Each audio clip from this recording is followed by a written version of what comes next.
Bismillahirrahmanirrahim. Innal hamdalillah nahmaduhu wa nasta'inuhu wa nastaghfiruh wa na'udzu billahi min shururi anfusina wa min sayyiati a'malina.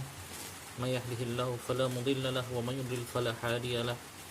Asyhadu an la ilaha illallah wahdahu la syarika lah wa asyhadu anna Muhammadan abduhu wa rasuluh sallallahu alaihi wa ala alihi wa ashabihi wa man tabi'ahum bi ihsanin ila yaumiddin, amma ba'd. Allahumma anfa'na bima 'allamtana wa 'allimna ma yanfa'una wa zidna 'ilma. Alhamdulillah, kita bersyukur kepada Allah Subhanahu wa taala yang kembali mengumpulkan kita di tempat ini dalam rangka kita beribadah kepada Allah Subhanahu wa taala. Kita mempelajari agama Allah Subhanahu wa taala, ya, walaupun dalam keadaan ya mendung, hujan rintik-rintik. InsyaAllah ini tidak menghalangi dari semangat kita untuk menuntut ilmu. Dan semoga Allah Subhanahu wa ta'ala mengistiqomahkan kita di jalan menuntut ilmu dan memberikan kemudahan kepada kita untuk mengamalkannya. Kita akan lanjutkan pembahasan kitab Al-Wajibat Al-Mutahatimat Al-Ma'rifatu ala kulli muslimin wa muslimatin, yang ditulis oleh Syekh Abdullah bin Ibrahim Al-Qurawi. Kita telah sampai pada bab yang berkaitan dengan nawaqidul Islam, pembatal-pembatal keislaman. Di sini beliau menyebutkan ada 10 perkara atau 10 hal yang bisa membatalkan keislaman seseorang, yang jika dilakukan itu bisa membatalkan keislaman seseorang. Kita sudah masuk pada perkara yang pertama kemarin, yaitu asyirku fi ibadatillahi ta'ala, berbuat syirik dalam beribadah kepada Allah Ta'ala. Syirik di sini maksudnya adalah syirik akbar, syirik yang besar. Karena kita tahu bahwa syirik itu ada dua, asyirkul akbar dan asyirkul asghar. Syirik yang besar dan syirik yang kecil. Syirikan yang bisa mengeluarkan seseorang dari Islam adalah kesyirikan yang besar. Dia jika dilakukan oleh seseorang itu akan menghapus seluruh ibadahnya, seluruh amal pahala ibadah yang telah dia lakukan seumur hidup. Dan jika dia mati tidak bertobat dari kesyirikan ini, maka dia kekal di dalam neraka jika tidak bertobat. Ya, Allah berfirman, innallaha la yaghfiru ay yushraka bihi wa yaghfiru ma duna dzalika liman yasha. Sesungguhnya Allah tidak mengampuni dosa kesyirikan, dan Allah akan mengampuni dosa yang di bawah kesyirikan. An-Nisa, ya, surat An-Nisa ayat 48.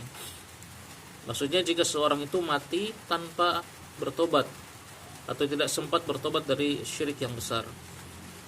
Namun jika dia mati dalam keadaan sempat bertobat, dia menyesali perbuatannya, dia berhenti dari kesyirikannya, dan dia bertekad tidak mengulanginya lagi, maka Allah pasti mengampuninya. Ini syirik yang nawakid yang pertama, pembatal yang pertama, itu syirik dalam beribadah. Jadi semua ibadah itu wajib kita berikan hanya untuk Allah Subhanahu wa taala. Nah, di sini diberikan contoh ibadah yang jika diberikan kepada selain Allah itu akan menjerumuskan seseorang ke dalam kesyirikan yang besar.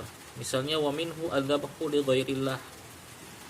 Di antaranya menyembelih untuk selain Allah, seperti seorang menyembelih untuk jin, untuk kubur, ya, membuat sesajen-sesajen, dia menyembelih ayam misalnya atau hewan yang lain, diletakkan di pohon-pohon keramat, di batu-batu keramat atau di kubur-kubur keramat. Ini termasuk syirik akbar karena menyembelih untuk selain Allah. Padahal menyembelih itu adalah ibadah yang wajib hanya diserahkan untuk Allah Subhanahu wa taala. Nah, ini adalah pembatal yang pertama. Sudah kita bahas, ya, pada pertemuan yang lalu. Sekarang kita masuk pembatal yang berikutnya. Silakan dibaca, siapa yang membaca?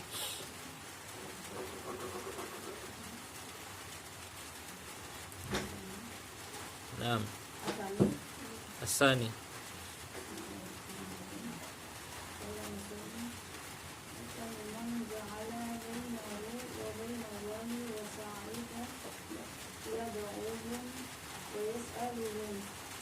ويسألهم الشفاعة ويتوكل عليهم كفر إجماعا. Terus at-thalits من لكم يكفر المشرك man lam yukaffir. من لم يكفر المشركين أو يشك في كفرهم Terus masih ada sambungan. أو صحح مذهبهم كفر. Naam, cukup. Barakallahu fiik wa jazakillahu khairan. Penulis mengatakan qala al-musannifu rahimahullahu taala Ats-tsani, yang kedua, maksudnya pembatal Islam yang kedua, man ja'ala, orang yang, man di situ adalah isim mausul ya insyaallah, yaitu man ja'ala, orang yang ja'ala menjadikan, bainahu antara dirinya, wa bainallahi dan antara Allah, wasaitu perantara, yad'uhum yang mereka berdoa kepada perantara tersebut, wa yas'aluhum dan mereka meminta kepada perantara tersebut syafaat, wa yatawakkalu dan mereka bertawakal alaihim kepada perantara-perantara tersebut, kafaro ijma'an, kafaro maka dia telah kafir ijma'an, secara ijma' disepakati oleh para ulama. Nah, pembatal yang kedua itu orang yang menjadikan antara dirinya dengan Allah Subhanahu wa taala perantara. Ya, dia jadikan perantara antara dia dan dirinya, antara dia dan Allah. Dijadikan perantara. Jadi dia beribadah kepada Allah, tidak langsung dia beribadah kepada Allah, tapi dia buat perantara. Ya, perantara ini bisa bermacam-macam. Bisa seorang nabi, bisa malaikat, bisa jin, bisa pohon, bisa batu, bisa kubur, bisa penghuni kubur, macam-macam. Intinya dia tidak langsung beribadah kepada Allah, tapi dia jadikan perantara. Nah, kepada perantara inilah dia beribadah. Jadi dia palingkan ibadah dia kepada Allah, ya.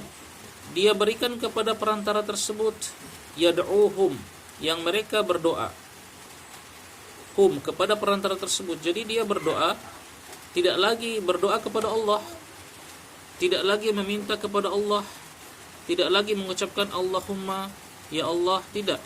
Tapi yang dia panggil, ya perantara tersebut, ya misalnya, ya Nabi, wahai Nabi, atau memanggil di antara nama-nama orang soleh, ya Abdul Qadir, ya Syekh Abdul Qadir Al-Jailani misalnya, dan seterusnya. Capek bilang begitu lah. Dan seterusnya. Intinya yang dia berdoa kepada perantara tersebut, tidak lagi langsung berdoa kepada Allah. Wa yas'aluhum asy-syafa'ah, dan meminta syafaat kepada perantara tersebut, tidak lagi langsung minta kepada Allah Subhanahu wa taala. Wa yatawakkalu alaihim, dan dia bertawakal, menyandarkan hatinya, i'timadul qalbi ala wasa'id, dia menyandarkan hatinya kepada perantara-perantara tersebut. Maka apa? Orang ini statusnya kafaro, dia telah kafir ijma'an, secara ijma', secara kesepakatan para ulama. Dan ini merupakan pembatal keislaman yang paling banyak dilakukan, yang paling banyak terjadi. Kalau kita lihat ibu-ibu yang rahmati Allah Subhanahu wa taala, sebenarnya pembatal yang kedua ini kan sudah masuk kepada yang pertama, kan? Yaitu kesyirikan, karena menjadikan perantara, ya, menjadikan antara dirinya dan Allah itu perantara, itu masuk pada kesyirikan, syirkul akbar. harusnya sudah masuk pada pembatal yang pertama itu, asyirku fi ibadatillah, secara umum kan begitu. Tapi mengapa kok seperti dia dikeluarkan sendiri, dibahas sendiri, disebutkan sendiri? Karena menjadikan perantara antara seseorang dengan Allah dan dia memalingkan ibadah kepada perantara tersebut, itu banyak sekali terjadi. Maka dicabut, disendirikan pembahasannya, disendirikan penyebutannya. Seperti itu. Sebenarnya ini kan sudah masuk pada poin yang pertama, syirik.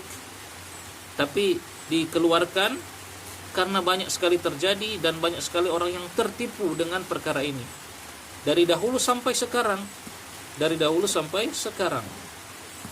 Ya.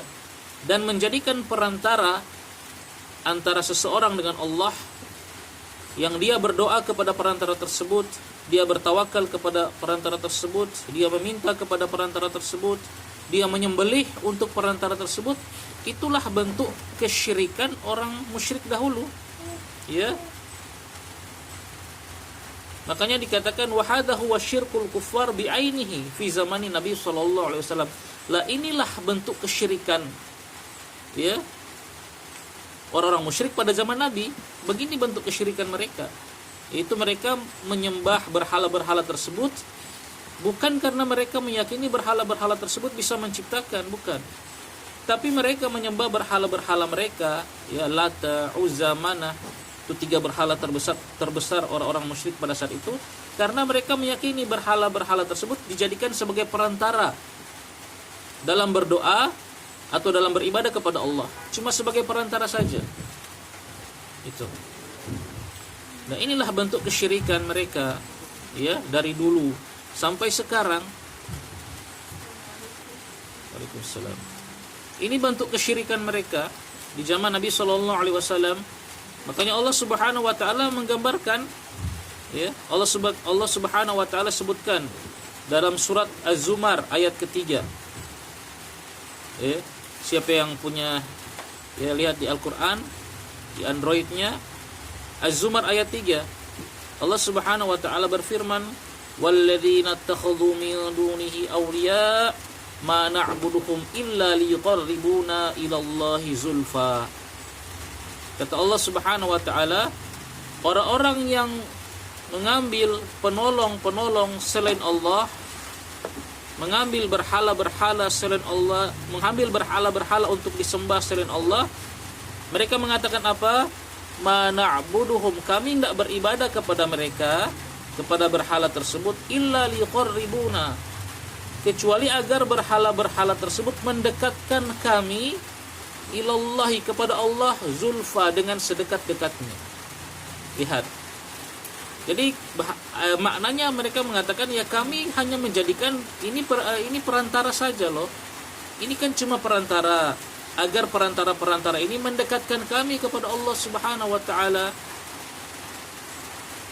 agar perantara-perantara ini bisa memberikan syafaat kami kepada kami di sisi Allah, ya. Allah Subhanahu wa taala sebutkan juga dalam surat Yunus ayat 18. Surat Yunus ayat 18. Mereka mengatakan apa? Allah Subhanahu wa taala berfirman, "Wa ya'buduna min dunillahi ma la yadhurruhum wa la yanfa'uhum. Wa yaquluna haula'i syufa'auna 'indallah." Kata Allah, "Wa ya'buduna min dunillah." Mereka menyembah selain Allah. Ma la yadhurruhum, apa-apa yang tidak bisa memberikan mudarat kepada mereka kalau mereka tidak sembah. Wa la yanfa'um, dan tidak bisa memberikan manfaat kepada mereka meskipun mereka menyembahnya. Wa yaquluna, dan mereka mengatakan apa? Haula'i syufa'auna 'indallah. Mereka inilah, sembahan-sembahan kami ini akan memberikan syafaat kepada kami di sisi Allah. Nah, jadi ini bentuk kekufuran, kesyirikan orang-orang musyrik di zaman Nabi sallallahu alaihi wasallam, menjadikan perantara antara dia dengan Allah. Dia ambil perantara. Nah, kemudian dia palingkan ibadah dia kepada perantara tersebut. Doa tidak lagi langsung kepada Allah tapi kepada perantara yang dia panggil perantaranya itu. Menyembelih tidak kepada Allah tapi kepada perantara tersebut. Ya. Dia meminta syafaat tidak minta kepada Allah tapi dia minta kepada perantara tersebut. Nah, inilah bentuk kesyirikan orang-orang zaman dahulu. Kalau Nabi membantah mereka, Nabi mengatakan, mengajak mereka kepada hanya menyembah Allah saja, mereka mengatakan perkataan tadi, ma na'buduhum illa liqarribuna ila Allahi zulfa. Kami tidaklah menyembah perantara ini kecuali agar mereka mendekatkan kami kepada Allah. Atau mereka mengatakan haula'i syufa'una indallah, mereka lah pemberi syafaat kepada kami di sisi Allah. Ini perkataan mereka. Dan persis dengan perkataan orang-orang zaman sekarang yang mereka banyak menyembah kubur. Mereka menjadikan penghuni kubur sebagai perantara dalam beribadah kepada Allah. Lihat saja, banyak itu di YouTube, silakan buka. Ketik ya kuburiun, akan muncul itu. Orang-orang yang secara casingnya kelihatan muslim, ya, bahkan kelihatan syekh begitu kan, berjenggot, bersorban. Mereka mengagungkan kubur, duduk-duduk di sekeliling kubur, membaca Al-Quran, berzikir di situ. Ketika dikatakan jangan melakukan ini karena ini perkara yang diharamkan oleh agama kita, dilarang oleh Nabi SAW untuk beribadah di kubur, mereka mengatakan apa?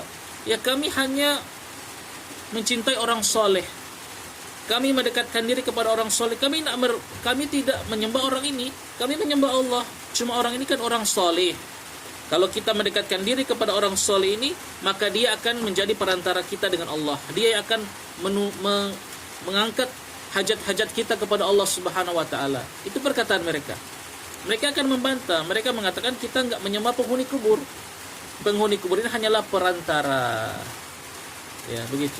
Sama persis ibu-ibu sampai sekarang. Makanya pembahasan ini disendirikan oleh penulis walaupun dia sebenarnya sudah masuk pada pembatal yang pertama, yaitu ya asyirku fi ibadatillah. Seperti itu. Nah, ini bahayanya, ya.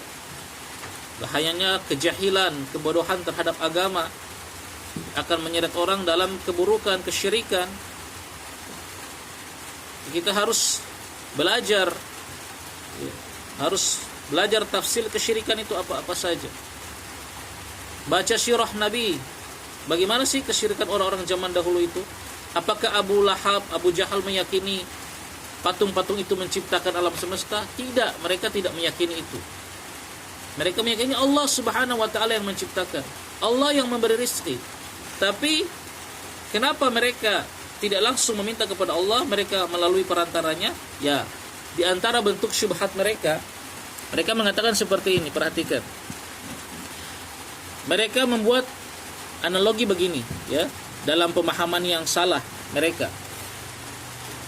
Ibarat kalau kita meminta ada seorang raja, ya, seorang raja yang mulia di dunia ini. Kalau kita ini rakyat rendahan, kita ini rakyat yang hina, tidak bisa langsung minta kepada sang raja, ya kan? Raja nggak akan terima kalau kita ini yang rakyat yang hina, rakyat jelata langsung masuk kepada raja meminta, ya, susah, sulit untuk ditemui. Nah, caranya bagaimana agar permintaan kita didengar oleh sang raja?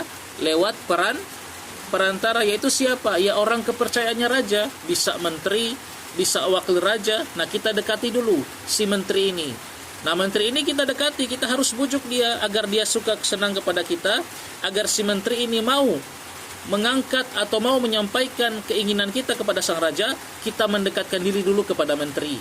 Ya, kita kasih hadiah menterinya, ya, kita puji-puji si menteri. Nah, baru kita sampaikan hajat kita kepada sang menteri, baru nanti sang menteri dia sampaikan kepada sang raja, baru raja akan penuhi. Nah, begitu juga kata mereka, Allah Subhanahu wa taala, Masya Allah, Subhanallahi wa ta'ala amma yasifun. Mereka samakan. Allah juga begitu kata mereka. Kita ini kan manusia yang banyak dosa, banyak sekali bergelimang dengan dosa, dengan maksiat. Maka kita tidak bisa langsung menghadap kepada Allah, tidak bisa langsung berdoa kepada Allah Subhanahu wa ta'ala. Maka kita butuh perantara yang orang ini, ya, bisa menyampaikan doa dan hajat-hajat kita kepada Allah. Nah, perantara ini harus orang yang soleh, orang yang baik, yang soleh, akan dia bersih, dia orang yang dicintai Allah. Nah, jadilah mereka mengambil orang-orang soleh, kubur-kubur orang soleh untuk dijadikan perantara. Mereka membujuk orang soleh ini dalam tanda kutip. Mereka mendekatkan diri kepada orang soleh ini. agar membujuk agar orang soleh ini senang kepada mereka. Orang soleh yang sudah mati ini senang kepada mereka, dan dia akan membawa hajat mereka kepada Allah. Jadi mereka berdoa kepada orang soleh tersebut, menyembelih untuk orang soleh tersebut, bernazar untuk orang soleh yang ada di kubur tersebut. Nanti setelah itu baru orang soleh ini akan mengangkat doa-doa mereka kepada Allah Subhanahu wa taala. Ini bentuk menjadikan perantara antara seorang dengan Allah. Itu kata mereka ya, seperti itu. Nah, ini batil. Anggapan seperti ini salah total. Kenapa? Pertama, mereka menyamakan Allah dengan raja manusia. Iya betul, kalau seorang raja itu manusia kan kebanyakan nggak mau langsung bertemu dengan rakyatnya, karena dia mungkin sombong, tidak mau langsung bertemu dengan rakyatnya. Tidak demikian dengan Allah Subhanahu wa taala. Allah mengatakan apa? Ud'uni astajib lakum. Berdoa langsung kepadaku, aku kabulkan. Tidak perlu lewat perantara.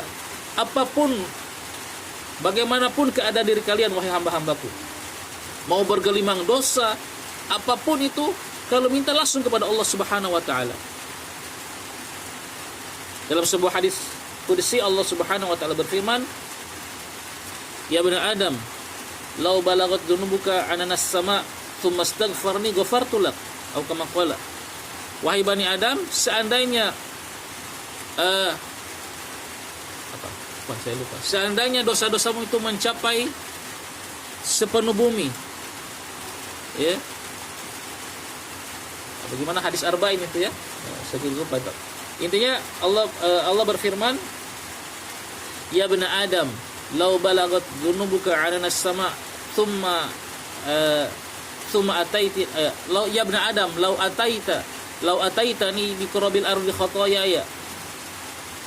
Wahai bani Adam, seandainya engkau datang menemuki dengan membawa dosa sepenuh langit dan bumi, kemudian engkau memohon ampun kepadaku, maka aku akan mendatangimu dengan ampunan sepenuh itu pula. Atau kama qala Rasulullah sallallahu alaihi wasallam. Intinya, dosa kita sebesar apapun, langsung minta ampun kepada Allah, langsung berdoa kepada Allah Subhanahu wa taala. Tidak perlu menggunakan perantara.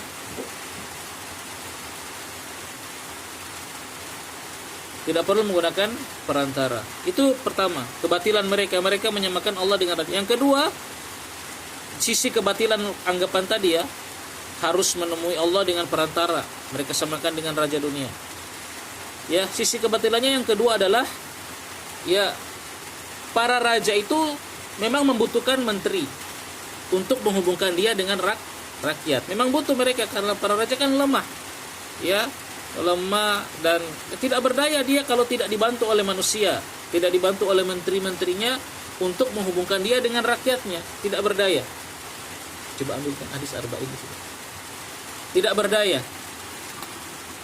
Itu manusia, tapi Allah Subhanahu wa taala tidak begitu.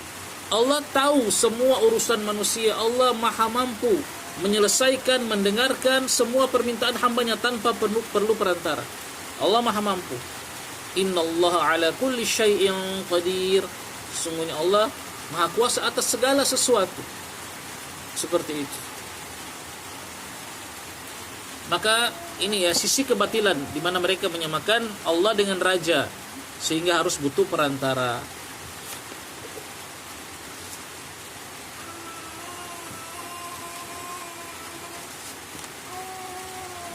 Nah, ini saya bacakan di hadis arba'in tadi ya. Tadi hadis yang saya bacakan bahwasanya Allah Subhanahu wa taala mengampuni hamba-hambanya sebesar apapun, seburuk apapun, sekotor apapun hamba tersebut, tidak perlu menjadikan perantara antara dia dengan Allah Subhanahu wa taala.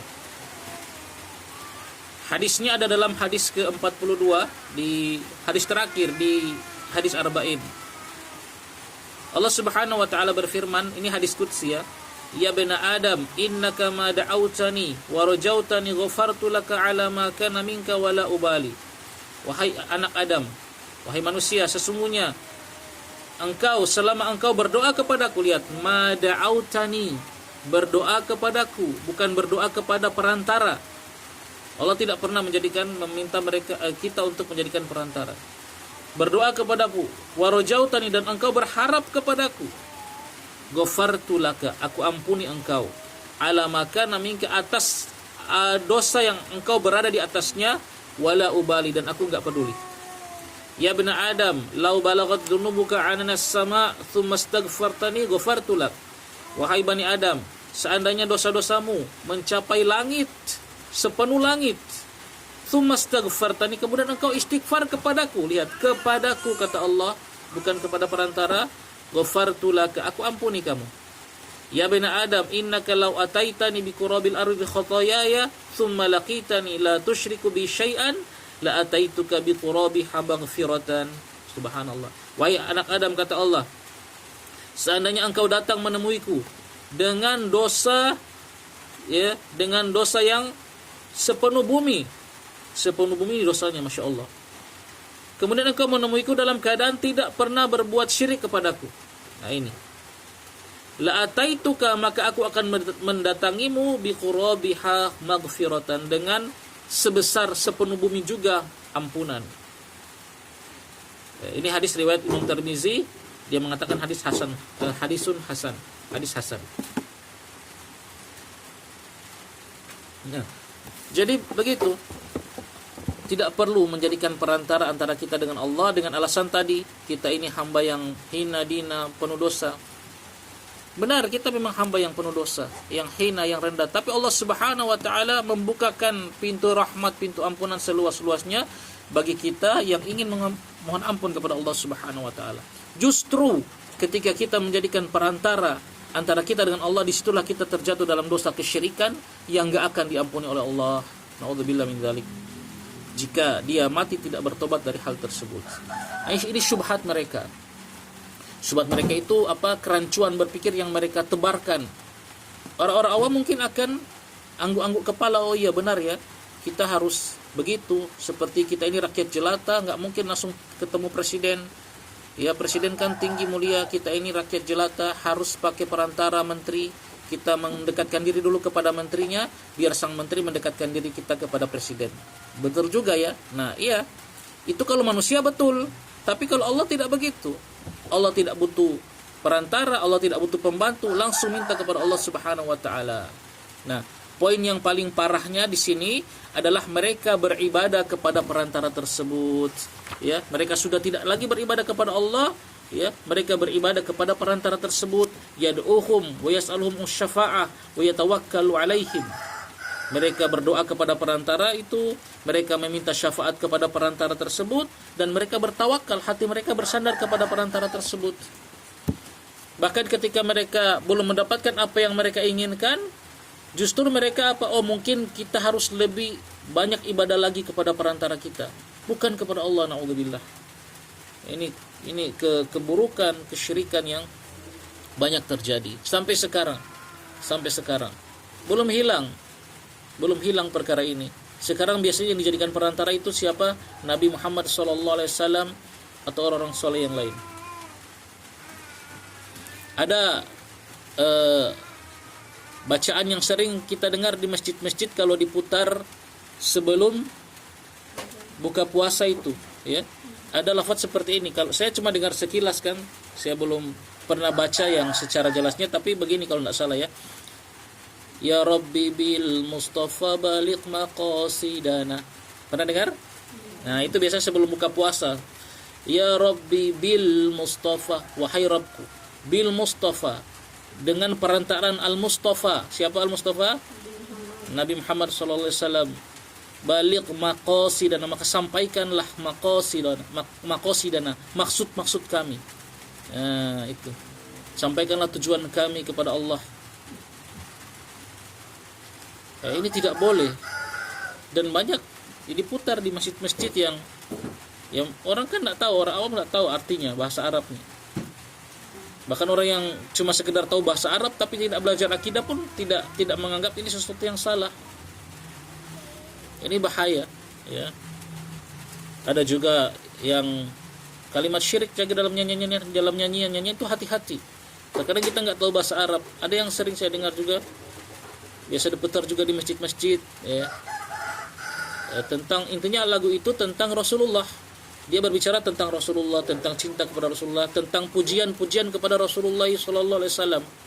Di antaranya dia mengatakan begini, bagaimana ya? Anta nurun fauqa nurin, itu.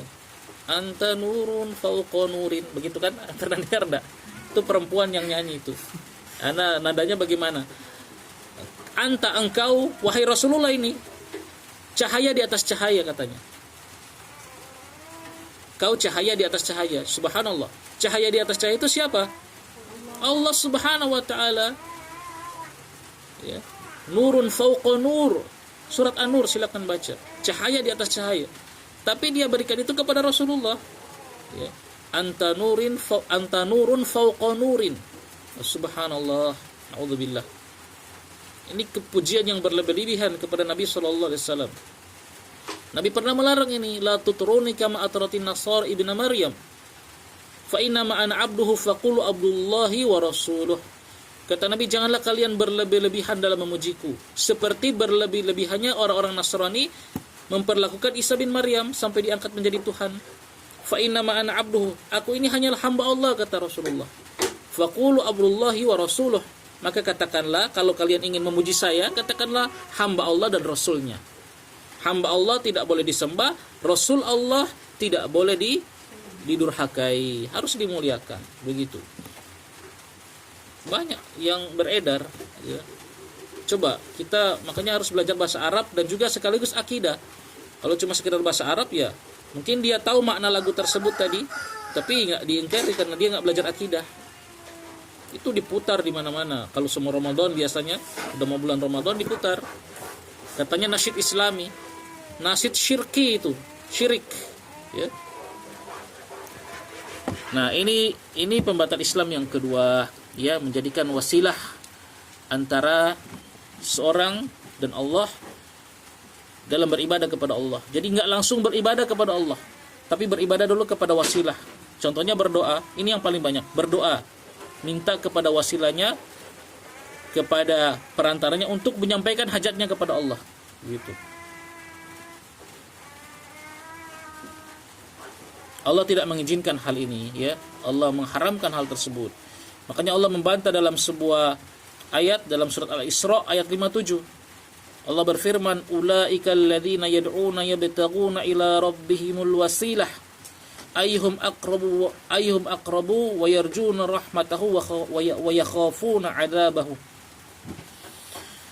Kata Allah, "Ulaikal ladzina yad'una", wasilah-wasilah yang kalian berdoa kepada mereka itu, ya, dari para nabi, orang-orang soleh. Tahukah kalian, ya betaguna ila rabbihimul wasilah, mereka juga wasilah tersebut mencari jalan menuju Rabb mereka.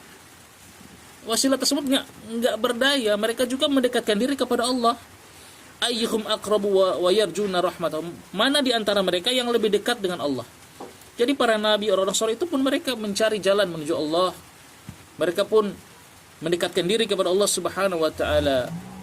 Yarjuna rahmatahu, mereka mengharapkan rahmat Allah. Wa yakhafuna 'adzabahu, dan mereka takut kepada azab Allah. Ini surat Al-Isra ayat 56. Jadi ngapain mendekatkan diri kepada wasilah? Langsung saja mendekatkan diri, berdoa, beribadah kepada Allah Subhanahu wa taala.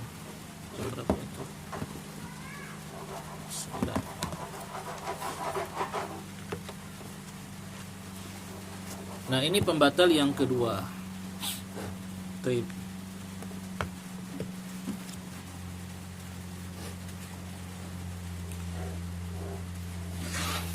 Kemudian pembatal yang ketiga sekarang, ya, bisa dipahami ya pembatal yang kedua ini. Insyaallah mudah lah. Kita yang sudah belajar akidah, ya mudah. Bahkan fitrah seorang muslim, seorang mukmin yang masih berada di atas fitrahnya, itu tidak akan menolak hal ini, ya. Dia akan mudah memahami hal tersebut, ya.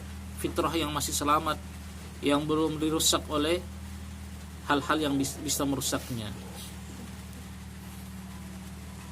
As-salisu, sekarang yang ketiga, pembatal Islam yang ketiga.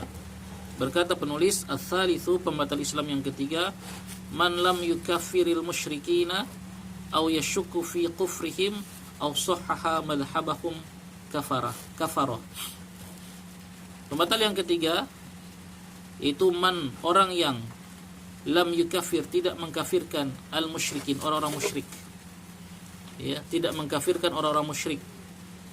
Au yashukku fi kufrihim, atau dia ragu terhadap kekafiran orang-orang musyrik.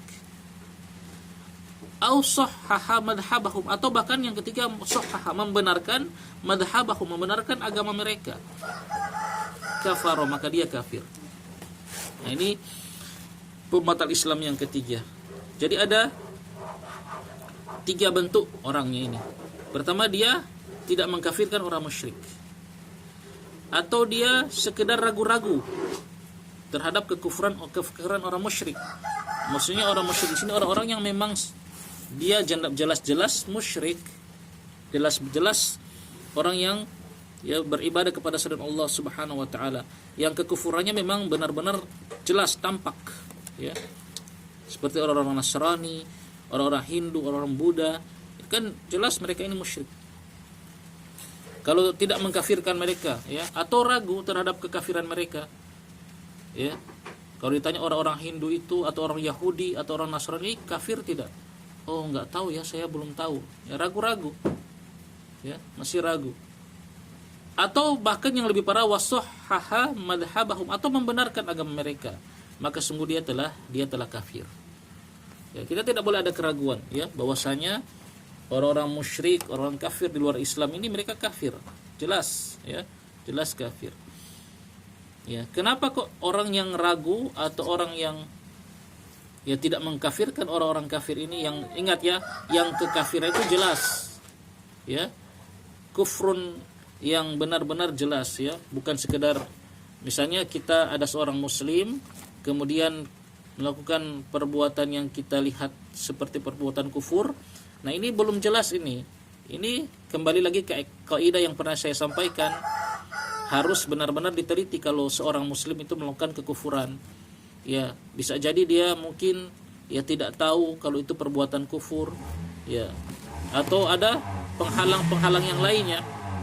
Maka ini tidak boleh langsung, ya. Harus ada dawabitnya, harus ada aturan-aturan.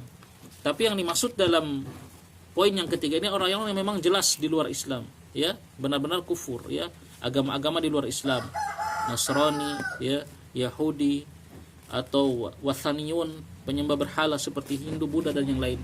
Ini memang harus kita yakin kekufuran mereka, kesyirikan dan kekafiran mereka. Tidak boleh ada keraguan. Kalau ditanya mereka ini bagaimana, oh enggak tahu ya, saya ragu. Atau mengatakan ya kita kan sama-sama beribadah cuma jalannya lain, ya, kita sama-sama menyembah Allah cuma jalannya lain. Islam lewat sini, mereka lewat sana. Ya, jadi ada anggapan seperti itu. Mereka mengatakan ya kita kan sama, Islam lewat sini cuma mereka lewat sana. Ya, sama-sama tujuannya satu. Nah, ini tidak boleh. Ya, hal seperti ini tidak dibolehkan, ya. Harus kita yakin mengatakan mereka ini kufur, ya. Kalau ada yang tidak yakin maka dia juga terjatuh dalam kekufuran. Nah, mengapa hal ini tidak diperbolehkan? Karena pada dasarnya dia orang yang seperti ini yang ragu atas kekufuran orang kafir, dia seolah-olah dia menyangkal Al-Qur'an, ya. Dia seolah-olah dia telah menyangkal Al-Qur'an yang jelas Allah Subhanahu wa taala menyatakan kekufuran orang Nasrani, kekufuran orang-orang Yahudi, kekafiran orang-orang wathaniyun, penyembah berhala yang telah jelas disebutkan dalam Al-Qur'an. Seolah-olah dia tolak ini, ya. Ya, jadi seolah-olah dia menolak berita dari Allah Subhanahu wa taala, ya. Contohnya seperti dalam surat Al-Maidah ayat 17, Allah berfirman, laqad kafara alladziina qalu innallaha huwal masiih ibnu maryam. Laqad kafara, sungguh telah kafir orang-orang yang mengatakan sesungguhnya Allah dialah Masih bin Maryam. Itu Nabi Isa. Orang mengatakan ya Nabi Isa itu adalah Allah. Allah katakan apa? Laqad kafara, sungguh dia telah kafir. Allah mengatakan sungguh dia telah kafir. Dalam surat Al-Maidah yang lain Allah mengatakan laqad kafara alladziina qalu innallaha tsalitsu tsalatsa. Sungguh telah kafirlah orang yang mengatakan Allah satu di antara yang tiga. Apa? Satu di antara yang tiga. Apa ini namanya? Trinitas. Nah, ini Trinitas namanya. mengatakan Allah itu 3 dalam 1, 1 dalam 3. Ini kata Allah, laqad kafara, sungguh telah kafir. Apakah kita masih ragu dengan ayat ini? Ya, tidak boleh ragu. Sungguh kita meyakini kekufuran mereka. Orang-orang yang menjadikan Nabi Isa sebagai Tuhan atau mengatakan Allah satu di antara yang 3, Trinitas, ini sungguh telah kafir. Maka kalau dia masih ragu atau bahkan membenarkan, Masya Allah, na'udzubillah, pada dasarnya dia telah mengingkari ayat-ayat yang sangat jelas ini. Makanya dia terjatuh dalam kekufuran. Tapi ini kata, ya disebutkan dalam syarahnya, perkara sebenarnya kecil, ya sedikit terjadi, ya karena seorang muslim, seawam-awamnya seorang muslim, dia tahu kalau ditanya tentang Nasrani dia kafir mereka, biasanya begitu, atau non muslim.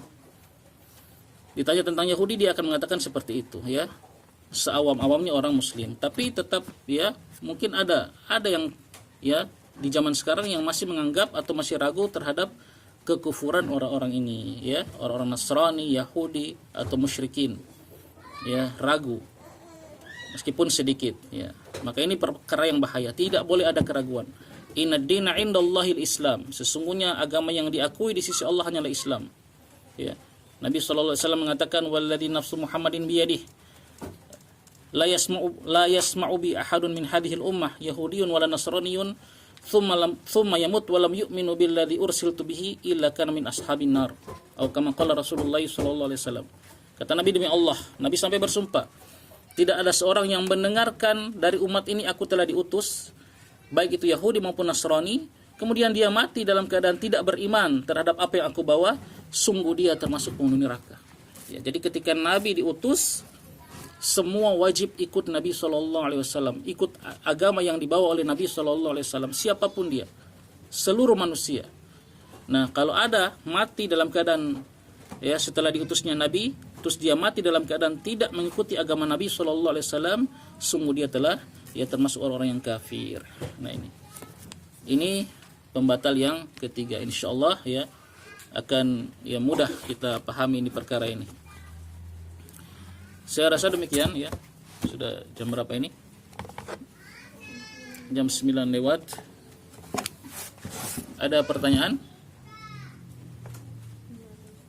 Nah, kalau belum ada pertanyaan, ya kita akhiri.